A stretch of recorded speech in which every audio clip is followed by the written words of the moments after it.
काँग्रेसचे ज्येष्ठ नेते बाळासाहेब विखे पाटील यांनी पुन्हा एकदा शरद पवारांना लक्ष केलंय। पाणी प्रश्नावर मोर्चा काढणाऱ्या बारामतीकरांनी सत्तेत असताना किती धरणं बांधली असा सवाल करत मोर्चे काढण्यापेक्षा शेतकऱ्यांना मदत करा असं आवाहन केलंय। सहकार क्षेत्रावरून पवारांना त्यांनी हा टोला लगावलाय।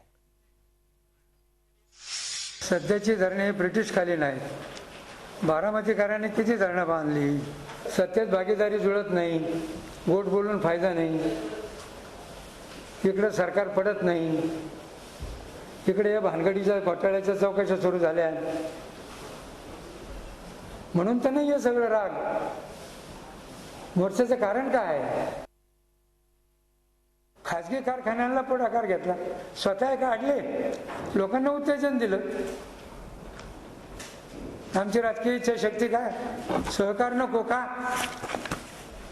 सहकार्याने काय नुकसान केलं शेतकऱ्यांचं, तरुणांचं? ग्रामीण विकास केला ना, एकात्म सर्वांगीण विकास, अर्थकारण ग्रामीण भागातलं वाढलं ना। आतापर्यंत खाजगी कारखाने होते, काय वेळ आला ग्रामीण भागाला? भिकारीच राहिला ना, खंडाला जमिनी दिल्या आणि तिथंच ते सालकरू म्हणून राहिले। हे काय माहित नाही का बारामतीकरांना? अनुभव नव्हता का? खाजगी कारखान्याचे धोके मात्र सांगत नाहीत का हो? मी कशाकरता बोलतो? माणसाची मनोवृत्ती।